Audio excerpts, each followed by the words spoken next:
Well,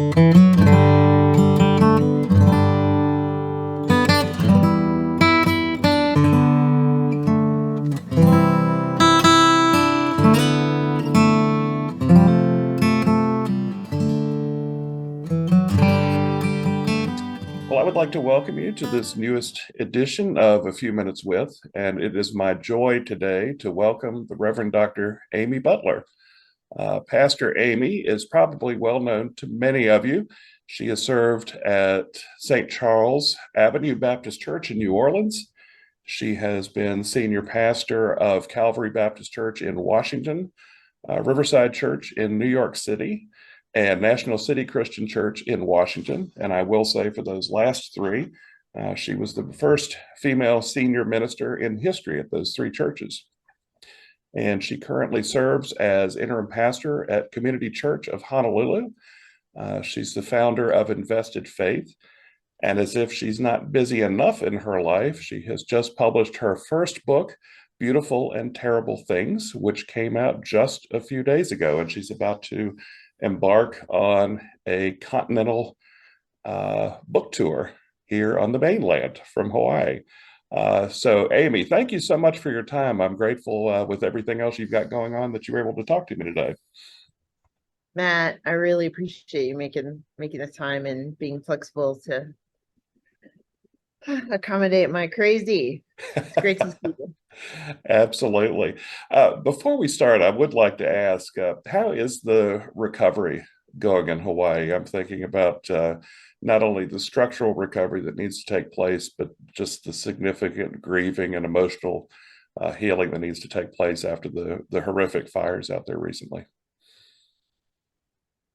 Matt, thanks for asking that. So if you think of like any big, huge, horrible event like Katrina or 9/11 or something like that. So this is our little island's version of a tragedy like that. And so, as you might imagine, it brings out the best and the worst in people. Now that we're almost to the point of recovering all of the remains that we'll be able to recover, a lot of developers and folks who are out to take advantage of people are swooping in, as well as a lot of people who are helping.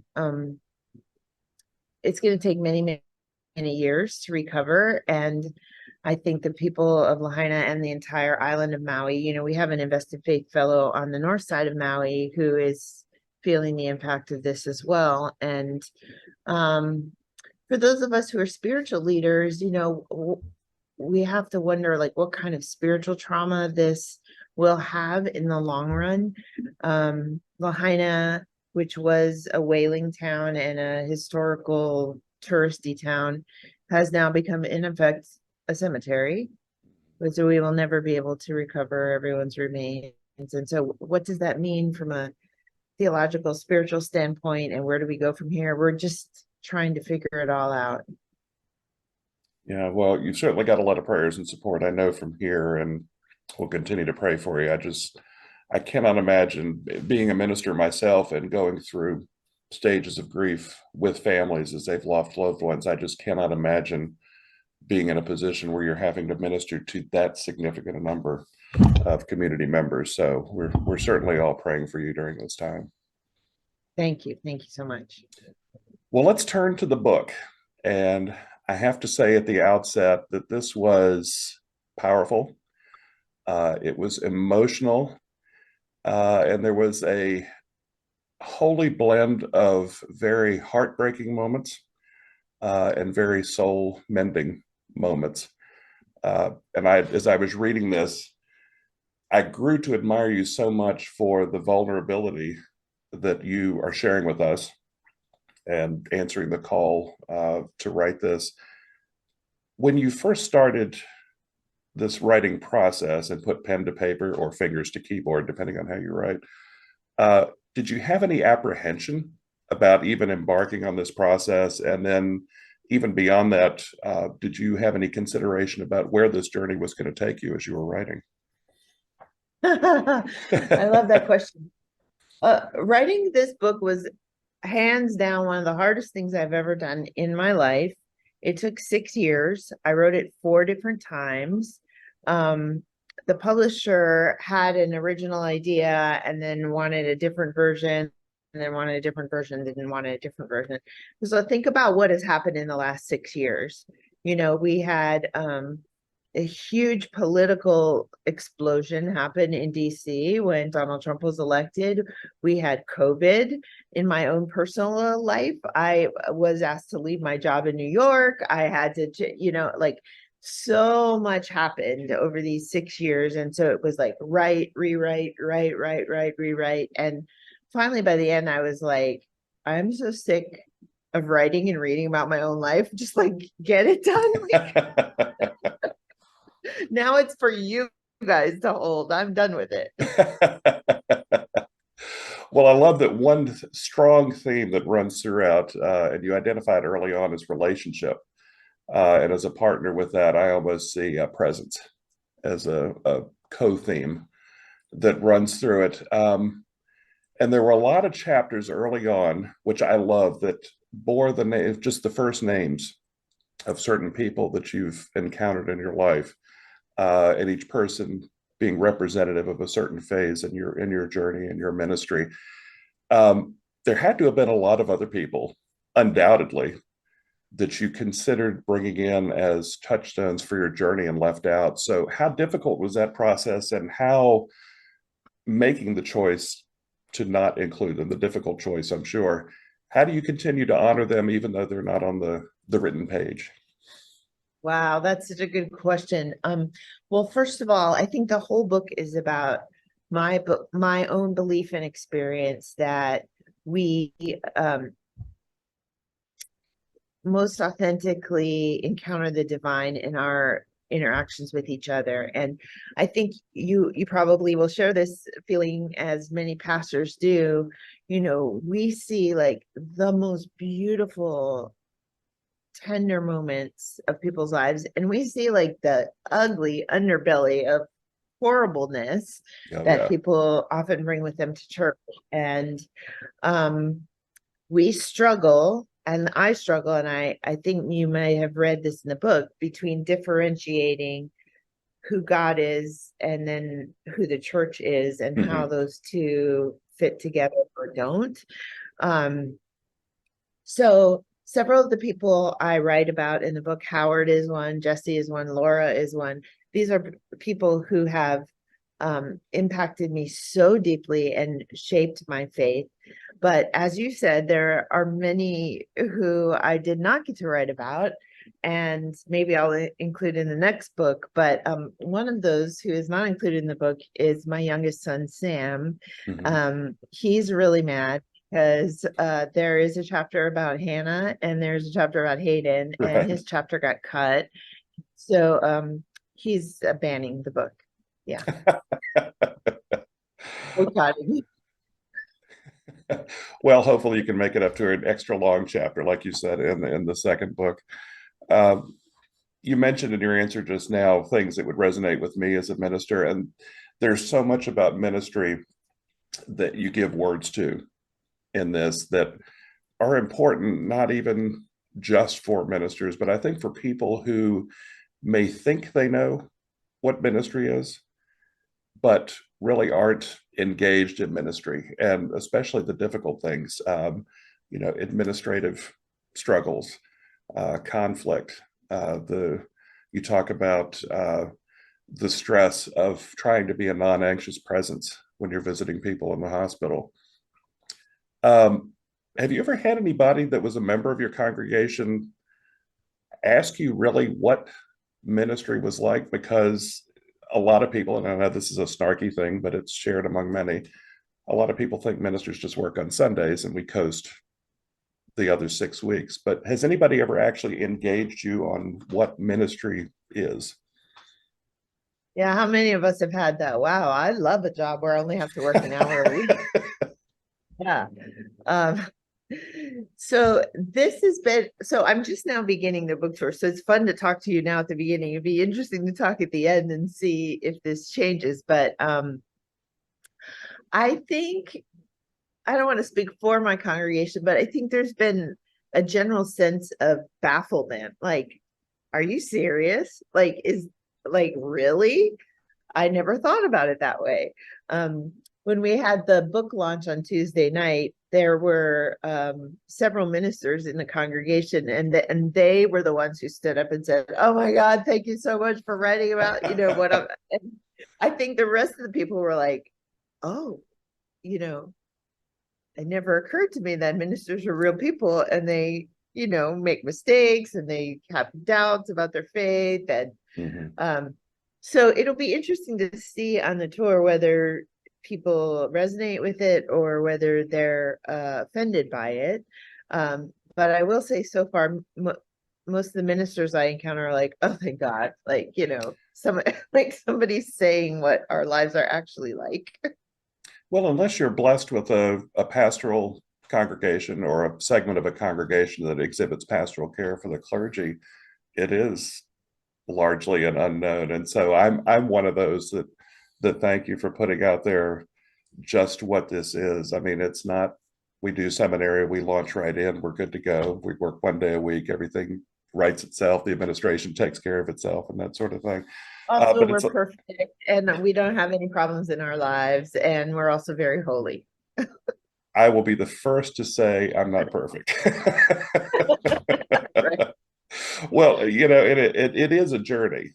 And the very beginning of your journey in the book, you talk about your undergraduate religion courses at Baylor and how the first part of your journey was almost, well, not almost, it was a very deep deconstruction of yourself, of everything that you had been raised in and raised with to that point, and then being taken apart and put back together. Um, Talk about that, if you would, a little bit. There are a lot of people, I'm sure, that may be watching or listening that are feeling that deconstructive phase of their own journeys, but don't know what it is and don't know how to put words to it. Right. Yes. Well, I think there's a lot to say about that. Any good seminary experience or educational experience will help us deconstruct what we always thought, right? And Mhm. rebuild it. That's a really scary thing to go through. And I joke about this book that this book is really the story of me like believing in God, then not believing in God, then believing in God, then not believing in God, then believing in God. Like it's this up and down journey of wrestling with the divine and what I think about God and how I imagine God to be. And I had a friend who said, like, don't write that and don't say it because it makes people uneasy. And I, I, I just can't not say it because I can't be alone. Like there Yeah. have to be other people who are doing this same like deconstruction, reconstruction, deconstruction, reconstruction. Mhm. Um, Matt, one of the interesting things about this book dropping at this moment is that I am in Hawaii right now, and I am came back this year to help take care of my parents who are aging. And I left 30 years ago to get off this remote island and go find my fortune. And they taught us Native Hawaiian kids like go to the mainland, marry someone who's white, like get an education, don't speak the language, don't be provincial. And I'm back now, and so my parents' image of me is like that I'm 17. And so like Mhm. it's so funny for them to read the book. There are a lot of painful things about my family in the book. And we've had to have some really hard, really tender conversations about who I was then, who I am now, the Mhm. experiences that formed me. And yeah, I will say I expect for the rest of my life to be believing in God, then not believing in God, then believing in God, then not believing in God. And I think God's okay with that. Yeah, you talked about just now. You mentioned the tender conversations you had to have with your family. Excuse me. Uh, One thing that really, and I didn't know how to ask about this, and I don't think I will ask about this, but one thing that really hit me hard was that last conversation you had with your grandfather. and the last words that he spoke to you Yeah. about his disappointment in you. Um, I didn't know how to ask about that or to address that. How I guess the only thing I can ask about that, since you raised the tender conversations, is looking back on that, can you find any sense of the sacred or the holy, even in that very difficult conversation where he was uh, putting down essentially the call that you found yourself pulled to?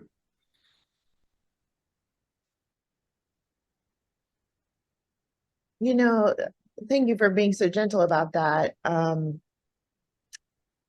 In the book, I tell the story. My grandfather was a very conservative, um, used religion in an abusive way to hurt his family, and he definitely disapproved of me. The problem was I was his first grandchild ever, and so I had this like he loved and cherished me as a child, but then I grew into this thing that he completely disapproved of. And in that final conversation, that was the last time we ever spoke, and I didn't go to his funeral. And I feel like he threw away something so beautiful. And because of his inability to bend. And so the book is about how we, despite the pain of it, how we allow relationships to change us and make us into people who are softer and kinder and gentler. And I feel a lot of sadness about that loss, because he was like um iconic to me. And he never could get his mind around loving and accepting me. And part of my being here with my parents is my attempt to um, stop that generational religious trauma and to have the hard conversations and to do the healing work so we don't have to end our lives that way. Because how sad is that? Yeah. Yeah, I was going to touch later about, again, I talked earlier about it. There's a lot of heartbreak in this, but there are also incredible moments of joy. And I even found myself finding humor in things that weren't intended to be humorous, but there was something almost absurd. I'm thinking in particular of the wedding that you officiated. And the minister of the church where the wedding was being held was so Oh, opposed to female clergy that he pulled out the altar and pulled out the pulpit.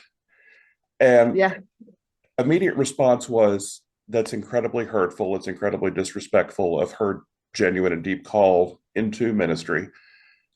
But then I immediately switched to, this is absurd. Does he think pulling an altar out and pulling a pulpit out removes God, removes the Holy Spirit, or removes her call? All you're doing is moving furniture around. It does nothing to change the dynamic of what it is you're so opposed to. Right. Isn't that like such a metaphor for what the institution does to the work of God in the world? It's like we're going to box you in and we're going to make you a certain way and you have to be a certain way, and that's the end. Yeah. Um, I just had this image. Actually, it was a funeral, and I had A this funeral, image sorry. of, that's okay. I have this image of like standing there with my music stand and thinking, bummer for you that you had to spend all that time moving all this heavy furniture. Like the funeral goes on.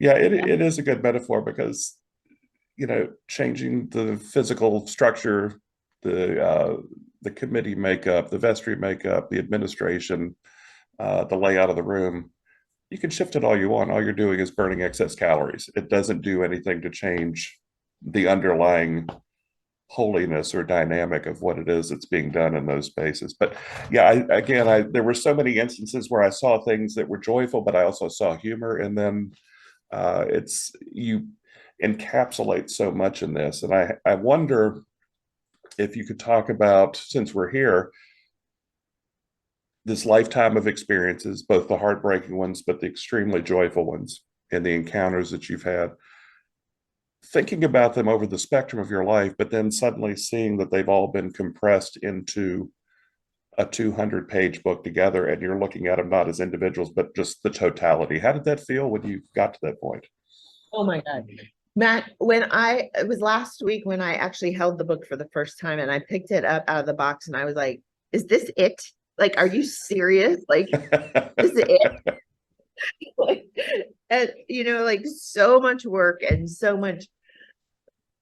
many tears and so much pain and so much joy, like put into this book. And I'm like, seriously, like this is it. Of course there's so much more to tell. Mhm. And there, not everything is included in the book, and some things I left in, some things I put out.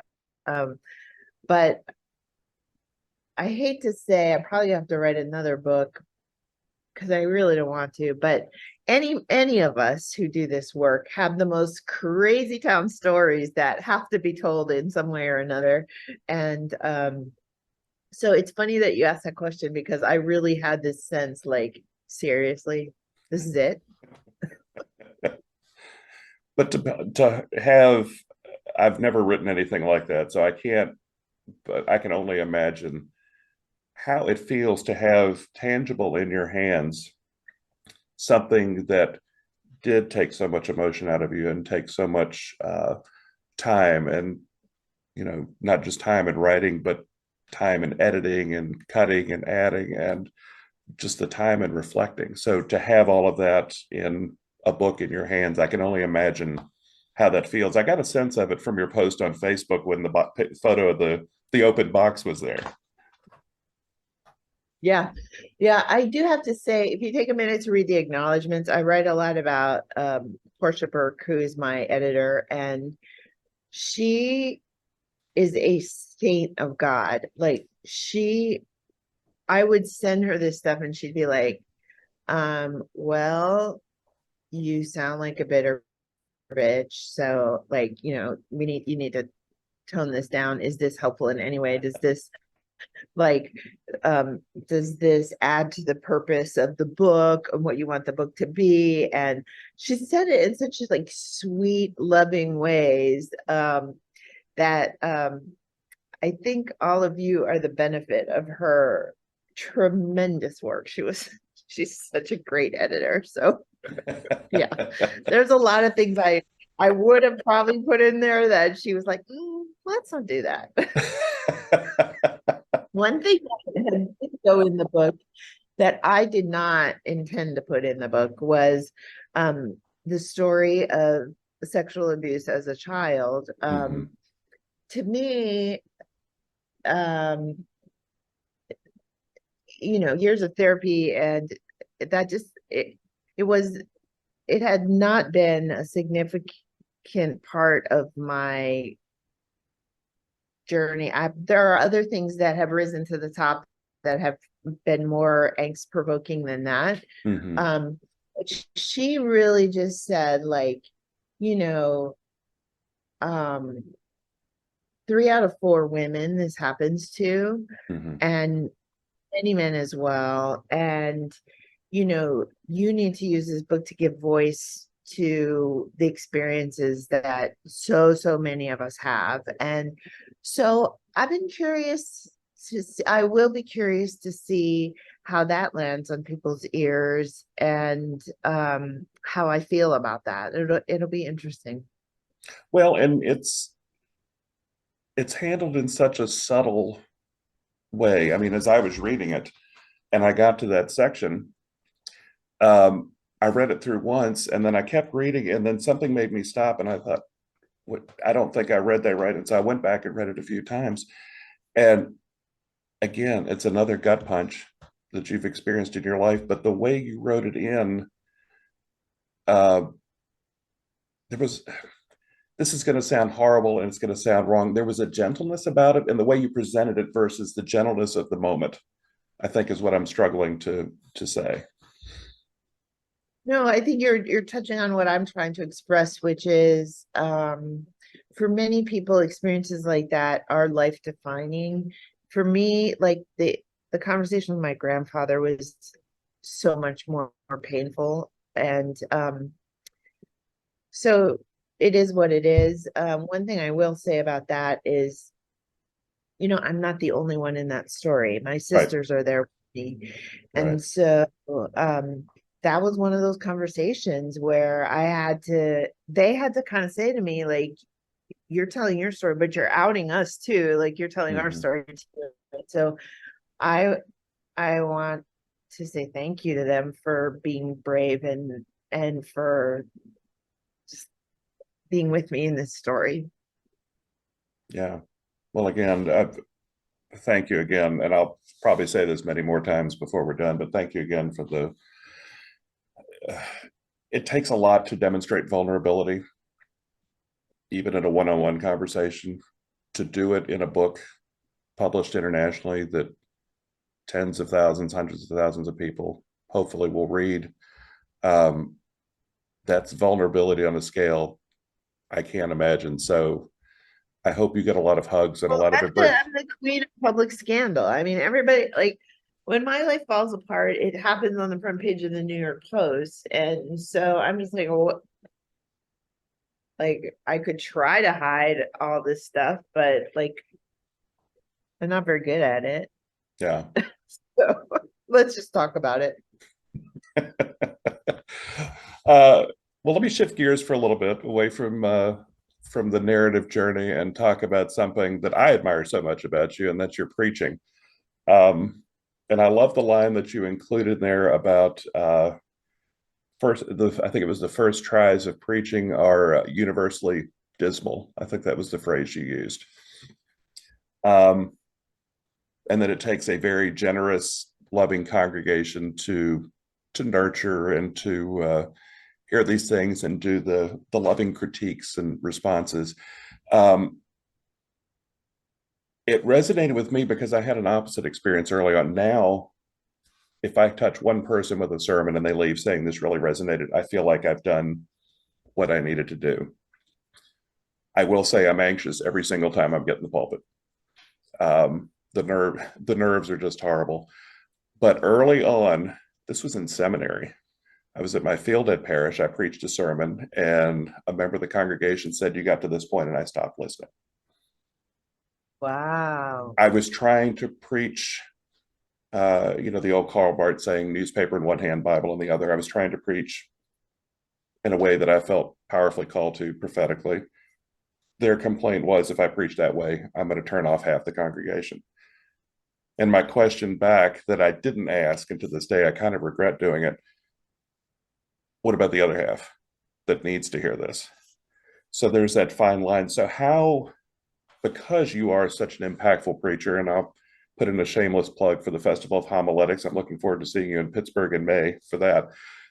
How do you honor the call to preach prophetically and deeply and genuinely in a way that you feel like you're being called to do, recognizing that it's going to fall differently on the first pew versus the seventh pew versus the 10th pew?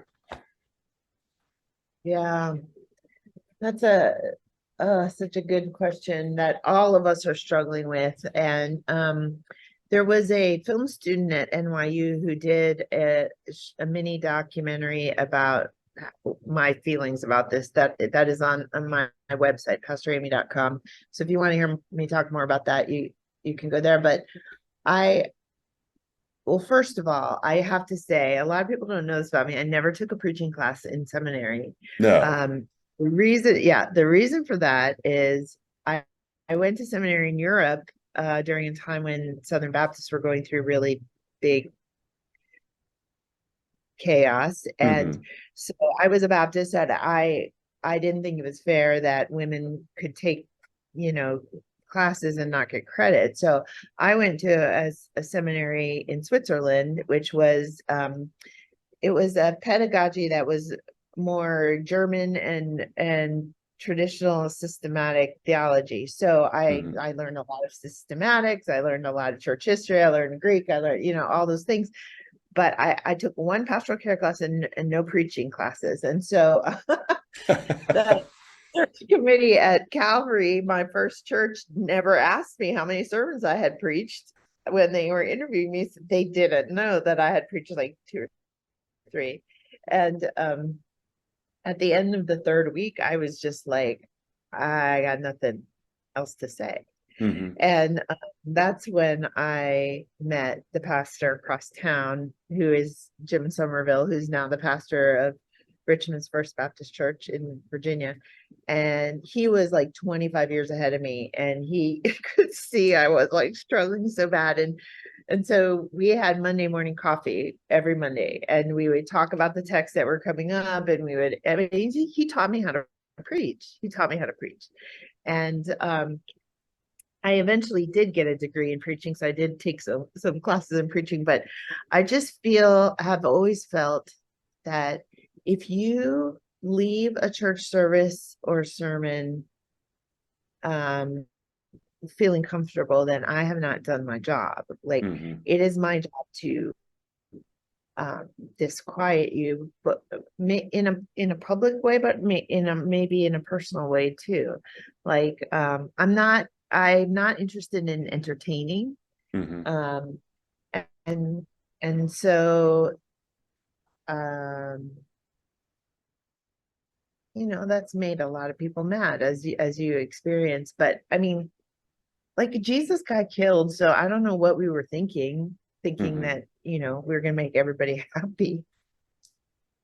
Yeah, it's an interesting thing, preaching the gospel and then being criticized for something that Yeah. they're not even aware is the gospel.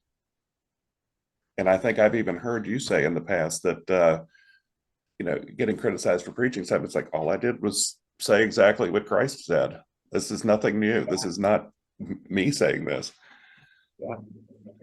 I think, Matt, I don't know if this has been your experience too, but as the institution declines, we're going to be feeling that more and more and more. Um, Quit saying that stuff, quit making us change, quit challenging us. We um we feel like we're flailing because the institution's in decline. And that's why one of the reasons I think it's so hard to be a pastor right now. Yeah, it's a challenge. And COVID did not help because then you had the added layer of, in my case, the bishop can't tell us we can't worship together. You can do that. The bishop can't say that we can't have communion. Go ahead and do that. It's like my first ordination vow was to obey the bishop. It's the very first one. I cannot go against my ordination vows, no matter how painful this is, no matter how painful it is for me. I cannot do that. And so there's always, in my experience, in the circumstances prevalent at the time, there's pushing and nudging and prodding. And it's, there should be a course in seminary on that, how to respond to the pushback you get from congregations. There should be so many other courses in seminary, but on the other hand, I feel like, and this is why I started Invested Faith, but I feel like desperation is a beautiful thing. It leads us to places we never would have considered in our comfort. Mm-hmm. And if you haven't seen the documentary film 20 Feet from Stardom, you have to, because there's a musical artist in that documentary named Judith Hill who sings a song called Desperation. And I'm like, this is the theme song of the church in this moment. Mm-hmm. We are feeling so pressed upon from every side that now is our moment. Like, we have a chance to either live or die. I mean, it's that clear. And I wonder what we'll do. Yeah, I mean, even in the 7 years that I've been pastor or a rector, it's changed a lot. And I can't even begin to imagine. I mean, there's a shift now to more bivocational priests because more and more churches can't afford full-time clergy.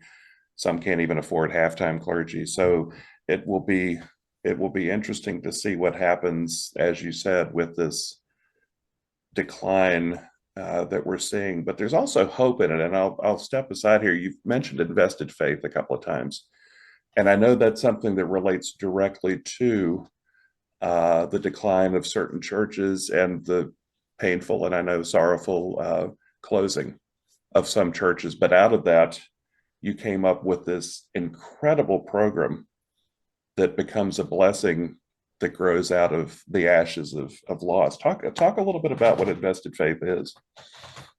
Yeah, thank you for the opportunity. Investidfaith.org if you want to hear more about it. But more and more women are pastoring churches that are in decline, and that was definitely my case in 2003 when I came to Calvary. They honestly, they just couldn't get a man to take the job, and that's happening to a lot of us in the free church tradition.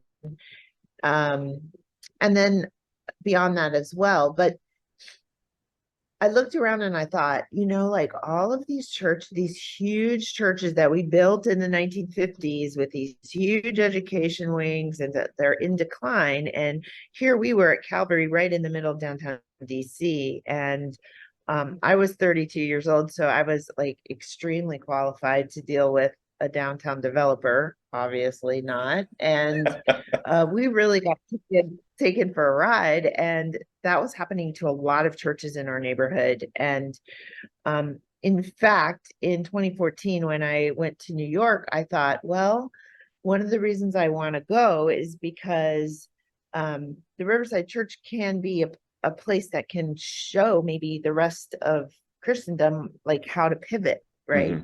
Mm-hmm. Many of us are finding ourselves unable to do that. And so I thought, well, in the meantime, while we're figuring out what God wants us to be, let's make sure that this money that has been invested in all these buildings and programs and institutions is not being, wasted away and taken advantage by developers. So Invested Faith is a fund that is there to help churches that are at the end of their institutional life leave a legacy. And we give small, unrestricted grants to faith-rooted social entrepreneurs who are trying new ways of being the church in the world, like bakeries and breweries and all different kind of hair salons, like an amazing array of social entrepreneurs who are coming out of seminary and who are like, the institution isn't giving me space to do the creative work of the gospel, so I'll start something new. And so we're able to turn around funds of churches that are ending their institutional lives and use them sort of as seeds to just plant and see where God is going to show up in the future. How many how many grants have you done to this point? If you've got a rough idea. Yeah, we're about to select our 9th class. So we're up to, I think it's about 43 different projects all over the country. You can look on investidfaith.org and read their stories. They're so inspirational, these amazing fellows who are doing this tremendous work. And I don't know, Matt, for me, I love the institution. I will probably always serve the institution, but meeting these people and hearing their stories helps me remember why I started in the first place. And that's a gift to me. Is this, and it's a gift to many, a ripple effect gift as well. Is there a way people can contribute to support this, or is it strictly funding from the churches that have ceased to be as a institution? Interestingly enough, we have, churches have a lot of money. People are not aware of the fact that churches are in possession of quite a lot of money, and many, even the ones who are still solvent, don't know what to do with their money. And so many of our supporters are actually thriving churches who are anticipating what the future is going to be and who are giving significant gifts to build this fund. So it's not just for churches in decline, it's for churches who are like open-armed, embracing the future that God is creating. And so you can read about churches, thriving churches who have contributed, and we are happy to be partners with any faith community who is welcoming the future of God's good work. That's fantastic. I'm going to go. I seem to recall one of the early ones that I saw a YouTube video for was it a food truck? Somebody that did a Well, community. I think you saw Tiffany Terrell's story. She Yes, is an amazing woman in Southwest Georgia who runs a mobile grocery store called grocery store. A Yes, Better yes. and she realized that there were no grocery stores and most of her neighbors were elderly folks who couldn't drive 50 miles to a grocery store and couldn't afford it anyway. And so she bought an old school bus on Facebook Marketplace and turned it into a mobile grocery store and has completely changed the nutritional makeup of Southwest Georgia, but has also built this community of love and support that is transformational, which to me is what Jesus taught us to do. It's fantastic. And I encourage folks go to investedfaith.org and look for this video. She is her faith and her joy and her mission were just infectious. I mean, it was just oozing out of the computer screen as I was watching it. She's just such an incredible lady. There's so many of them. That's the thing. And Oh yeah, like I feel so lucky to be able to meet them and to hear their stories and tell their stories and for us to come alongside and say, here's $5,000, use it however you want. We see you, we see God working through you. Like it doesn't sound like that much, but for so many of our fellows, that is transformational. And it's so fun to be able to do that. oh yeah. And again, with Tiffany as an example, seeing how it's transformed her, but then how she's transformed that whole segment of her state is absolutely incredible. Um, there's so much I want to ask you, but I want I want to go back and talk about the theme of acceptance. There's a quote that you've got in the book. Uh, Institutional religion isn't the final arbiter of who's in and who's out. It's only God who can decide that. And I was reading that in the context of your own journey, but also echoing or as a reflection of so many challenges that are still out there, so much judgment that's still out there, so much exclusion that's still out there. If somebody were to ask you,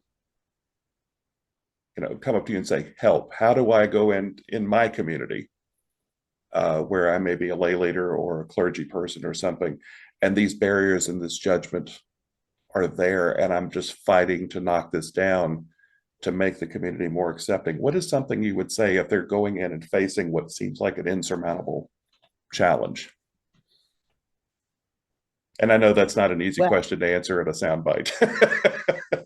let me just answer that real quick. No. I think it starts with us personally, the way we show up and the way that we will or will not offer radical welcome to anyone. And I'm thinking particularly of I'm saying goodbye to a gentleman who's dying of a brain tumor. So he probably will not be here when I get back from my book tour.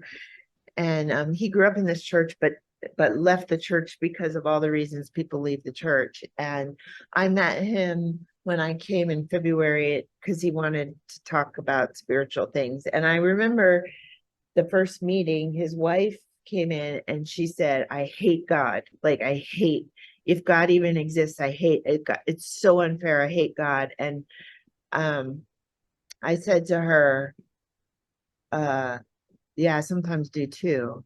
And I, I think that opened up a space to talk about all the things that we struggle with internally, but we don't have the space to voice. So I think our biggest job as pastors or spiritual leaders is to create safe spaces for people to say, I don't know if I believe, I don't know what I believe, I don't know if God loves me, I don't know, because these are questions that we all carry, but we're scared to ask. And the church for so long has not been a place that has been open to those things, and it is past time. It is past time. If my book does anything, I hope it opens up opportunities for people to talk about things that maybe they wouldn't have talked about at church before.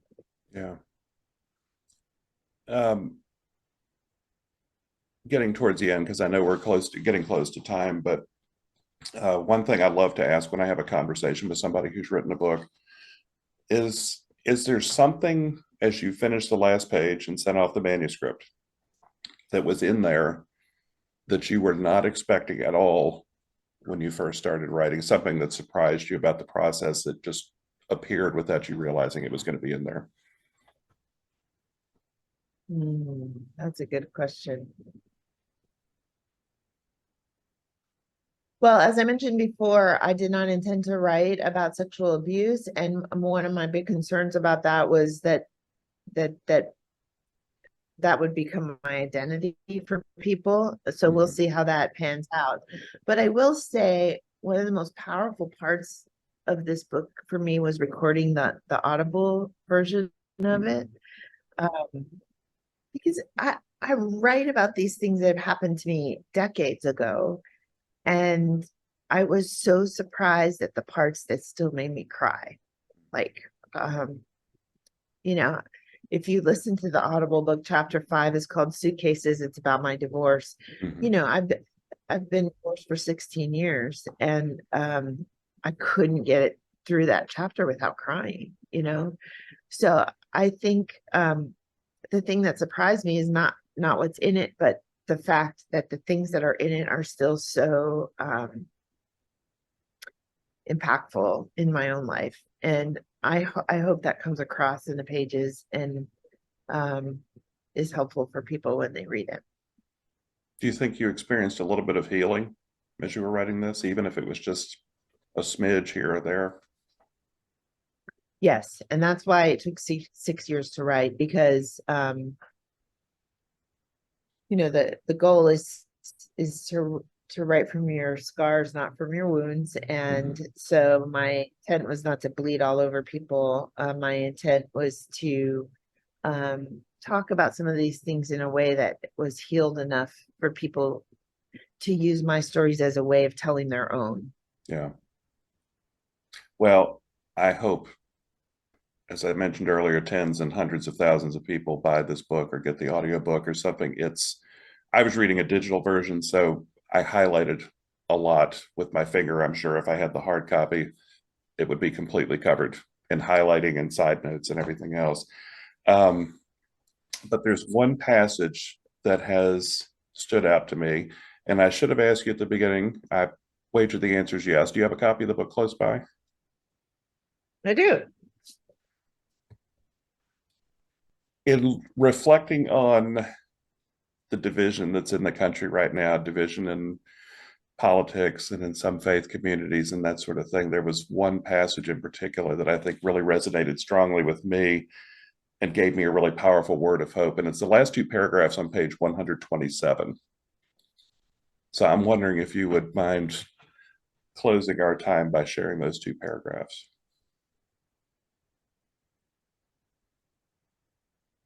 Yes, okay.